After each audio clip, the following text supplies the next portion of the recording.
Anda masih bersama kami dalam Aceh hari ini.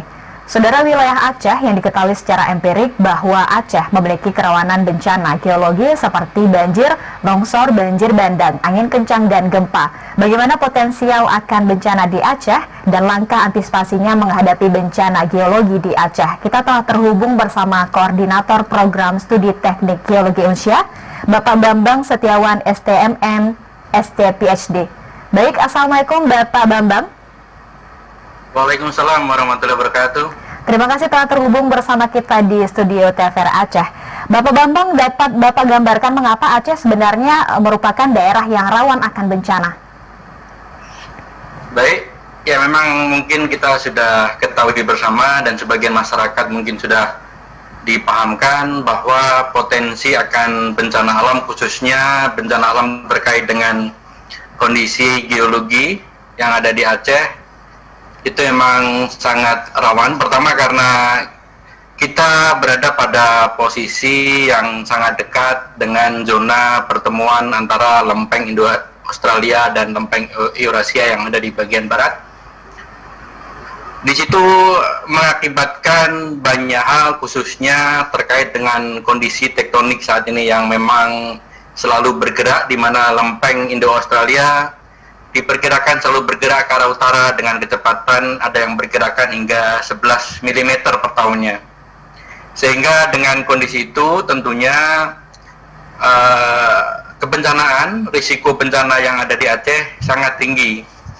Data juga menunjukkan bahwa bencana di Aceh sendiri, risiko bencana yang ada di Aceh sendiri, kalau kita melihat data dari 1815 hingga 2015, banyak sekali kejadian-kejadian bencana, khususnya di sini adalah banjir, kemudian banjir bandang, gelombang ekstrim dan abrasi pun juga masuk dalam kategori yang signifikan untuk di Aceh, di samping yang pernah kita alami di 2004, gempa bumi dan tsunami. Bencana yang lain juga ada, yaitu misalnya kebakaran hutan, meskipun tidak memiliki proporsi yang cukup tinggi. Dan kekeringan, kemudian letusan gunung api juga masuk dalam kategori yang menjadi risiko tentang kebencanaan yang ada di Aceh.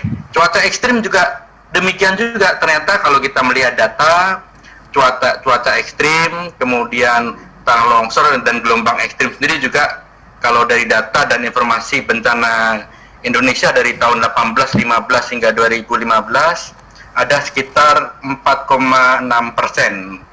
Artinya memang kita yang ada di Aceh ini memang memiliki risiko bencana yang cukup banyak, sehingga langkah-langkah yang terkait dengan hal itu, khususnya dengan kegiatan-kegiatan yang sifatnya mitigasi dari kebencanaan ini, memang harus dilakukan, bukan hanya oleh pemerintah, tetapi juga masyarakat juga perlu ambil peran di situ. Karena salah satu yang mungkin kita sudah ketahui bahwa kesiapsiagaan dari masyarakat juga sangat penting dalam upaya meminimalisasi dampak-dampak yang muncul akibat bencana-bencana alam ini. Ya, baik Bapak Bambang. Sebenarnya risiko bencana yang paling rawan terjadi di Provinsi Aceh, apa yang paling harus diwaspadai oleh masyarakat Aceh tentunya? Kalau berdasarkan data, artinya kan data itu kan akumulasi dari tahun ke tahun. Dari risiko bencana Aceh sebenarnya yang paling banyak itu sebenarnya banjir kalau misalnya dari seringnya data yang muncul. Tapi kalau misalnya dari tingkat ketinggian dari istilahnya kemampuan untuk menimbulkan kematian misalnya, itu tentunya gempa bumi masih menempati risiko yang paling tinggi. Tetapi kalau misalnya dari seringnya, dari kerugian faktor yang lain, bencana banjir itu ternyata menempati proporsi yang paling tinggi untuk di Aceh. Lalu langkah antisipasi yang dapat dilakukan oleh masyarakat, bagaimana ini Bapak Bambang? Khusus untuk masyarakat, ya, kita perlu dipahamkan bahwa upaya mitigasi itu memang harus melibatkan masyarakat di situ, masyarakat yang tanggap terhadap bencana, masyarakat yang mengerti risiko bencana, itu memang harus ambil peran, karena yang ketika kejadian bencana itu ngambil langkah awal itu bukan pemerintah, tapi langkah awal itu ketika kejadian bencana adalah masyarakat harus dipahamkan di situ.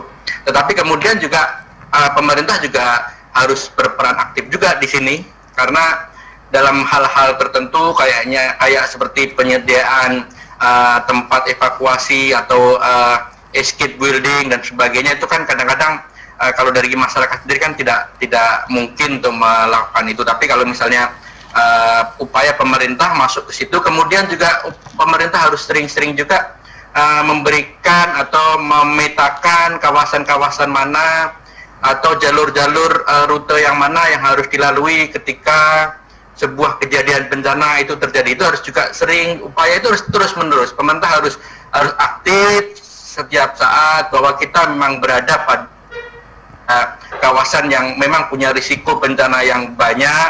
Kemudian masyarakat juga harus aktif juga ambil peran, tidak semata-mata kemudian tanggung jawabnya ada di pemerintah, tapi semua pihak di situ.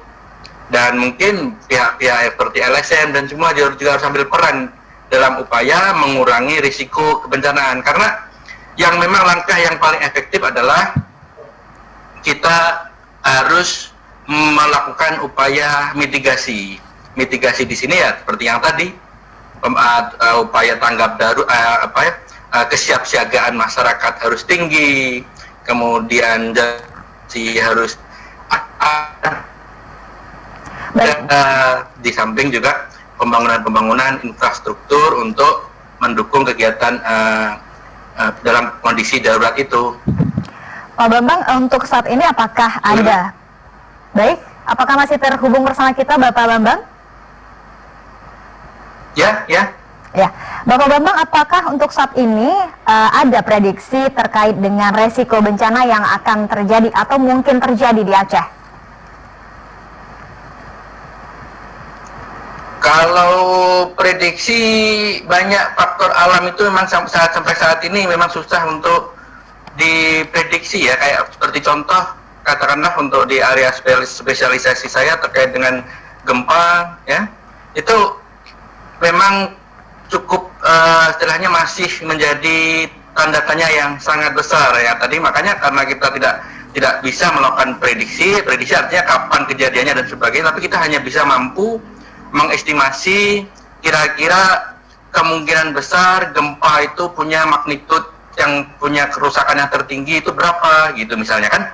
Katakanlah untuk contoh kasus patahan Sumatera, kalau misalnya kita dari ahli gempa seringnya memprediksi angka 7,8 atau sekitar angka 8 itu merupakan magnitud terbesar yang mungkin terjadi pada patahan Sumatera. Itu berdasarkan sejarahnya di mana skala 7,5 itu pernah terjadi pada salah satu segmen di Sumatera kalau tidak salah.